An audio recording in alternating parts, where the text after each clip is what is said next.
What is good, NIO family? It's Rey-Jay back with another video, and in this one, we're going to be talking about the one and only NIO stock and what you should be looking out for the future.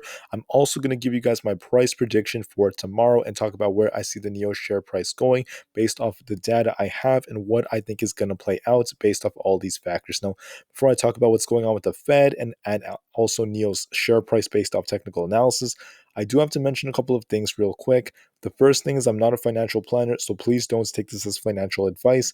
And also, if you guys can, please smash the like button if you want to see more videos like this. Not only benefits me, but benefits the entire NIO community as a whole. The last things, if you guys can, please check out the Moomoo link down below and in the description. If you sign up for Moomoo with the link down below and deposit $100, you're going to qualify for up to 6 free stocks, each worth up to $3,500. Once again, that's free money, and you could always sell these 6 free stocks for cash and use that cash to buy some NIO shares for free. So please check out the offer before it ends at the end of April to get your free NIO shares. With that out of the way, let's get on with the video. So anyways, looking at NIO, we saw this thing trading in these very, very keen channels, and I kind of highlighted the different support and resistance levels for this range. So I want to talk about what you should be looking out for and then what my price prediction is based off that. Now, the price prediction is just a small aspect of this. The biggest thing to be looking out for is what the price action is showing and where I tell you based off that. So anyways, right now, like I said before, NIO is gradually resuming their production after the long halt, and this could be a catalyst that kind of pushes us up temporarily. Then I also want to talk about the SPY, because if we actually zoom out of the SPY, you can see the SPY has been following this downwards channel for quite a bit of time. And it does look like if you actually bring up the RSI on it, it's quite oversold. I mean, we saw this thing in this very oversold range. So the question is, are we going to keep dropping and dropping and dropping? And my thesis is that it's very possible for the SPY to keep dropping. And if the SPY drops, NIO will as well. But I don't think it's going to happen like the way a lot of people think, because what happened over the last few days is we got that bottom at 436. Then after that, we're starting to kind of ascend a little bit. Now we have that support at 437. So it's looking like the SPY might have a bit of a relief moment for maybe a day or two. We might actually run up for just a few days before getting a big rejection. And I think it's actually going to fill this gap very, very soon. So it's very possible that the SPY ends up running to about that $446 range, maybe 447, very, very close up there, which would actually make it run up by about $10. And it could actually do that within the span of a few days. It's very possible. I'm not 100% guaranteeing it, but it is very possible for us to fill this gap very soon, because if you zoom out, right, if you look at the times we had all these gaps, let me actually go back and see if I could find a couple of them just to give you guys some examples. There aren't too many good ones on here, but there's actually one right here. We had a gap right here, and this gap would have actually brought us to about that $450 level. The SPY dropped to about that $445 level, then ran up and actually filled the gap before dropping again, right? And then we have another gap that formed here. So I would not be surprised if the SPY kind of runs up, fills that gap, then it continues to maybe descend after that. And as a result, the SPY is able to dictate the way that NIO moves. So looking at NIO, we also happen to have a gap. Where is it? It's at that $22 level. I actually drew it out. Let me see. It's right here where this white line is on the very, very top. I know it's hard to see. This white line right here is where this gap is, this tiny little gap. So if I close the RSI, I think it's going to look a lot more clear. So right here, you guys can see there's this gap. You guys see this big gap right here, right? This big gap between these candles. This is at $22.46. So I would not be surprised if sometime next week, maybe going into near tomorrow or even Tuesday, if NIO pushes up, fills this gap, then starts to descend after that, just like the way the SPY is moving, it's very, very possible. And I do think that is what's going to happen, because we do have this halt that's not as severe for NIO. That's a very good sign. But then I do expect us to actually drop after. So I'm going to draw this out in 1 second. I want to talk about something else.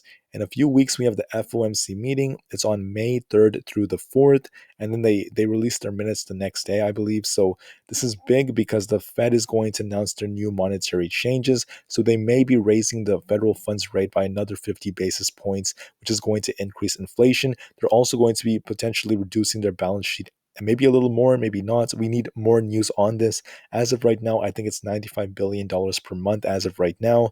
And if you look at what happened, right, when they sell securities and reduce their balance sheet by doing that, this is often associated with higher interest rates, right? It states it right about here. You can see that interest rates could increase rapidly as a result of this, leading to lots of volatility in the financial markets. So that's just something that happens when the Fed becomes a lot more hawkish and they become stricter and tighter on this monetary policy because of what's happening with inflation and the global situation. As we did see CPI come out at about 8.5%, and the PPI, which is the producer price index or the price for suppliers, at 11.2%, when it should be like 2%, right? It should be 2% instead of 11.2%. It's crazy how high inflation is right now.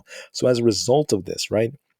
As a result, we have to talk about why this is very important and why this is probably going to cause us to get a rejection right after. So let's draw this out just for simplicity. Take this with a grain of salt. Like I told you guys, if this thing runs up, it could end up dropping after because of what's happening with the market, because the market has to price in the 50 basis point rate hike or other things like that. But right now, like I said, take this with a grain of salt, not a promise. But for my prediction, what could end up happening is, look, the market was not open on the 15th, so don't worry about that. But then going into the future, right, the 18th, it's very possible for NIO to push above that $20 level.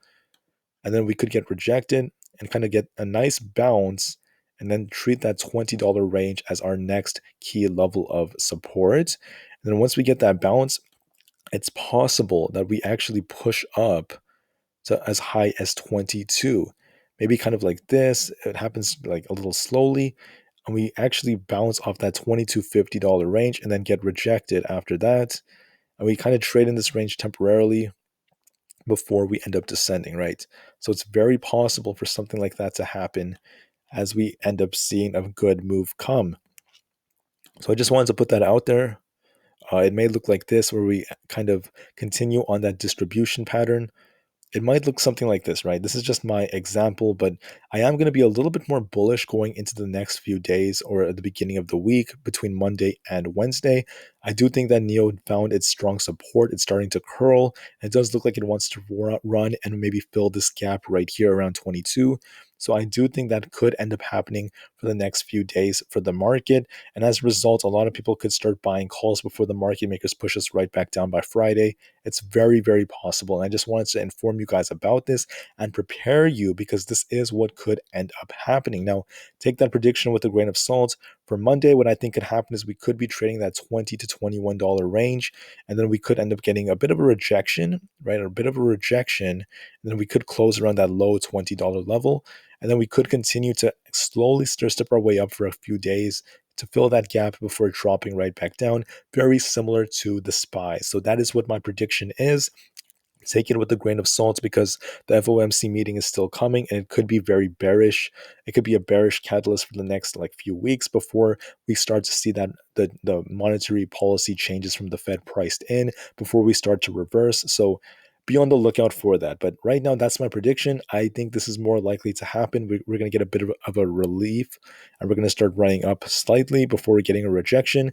And that's what I basically think is going to happen. Don't just day trade solely based off this. If you are trading, look at the chart, from the 1 day chart, from the many, many different time frames, and then use your different moving averages to make moves. Don't just depend on a video like this and just think it's always going to be right. It's just me doing it for fun and actually using some rationalization to give you guys a good idea. But anyways, that's basically my outlook for the rest of the next few weeks. It really depends on what the Fed is doing. And I do think we're getting kind of close to seeing that bottom. We're getting closer and closer. And I do think that it's very important for how this is going to move forward. Now, regardless of the short term, I'm still very bullish, super, super bullish for the long term for NIO. I still see this thing soaring to the absolute moon in the next upcoming months. If you give this thing some time, and by next year, I mean, for the next few months, yeah, it's going to run upward. There's going to be some shaky price action, but by next year, I do see this thing just soaring and soaring and soaring. I'm still incredibly bullish. So, anyways, I want to thank you all for listening. Please have a great rest of the day. NIO is still an amazing company full of potential, despite some potential bearish price action we could see, and it's not the end. I want to thank you for listening. Enjoy the rest of the weekend. NIO to the moon, and peace out.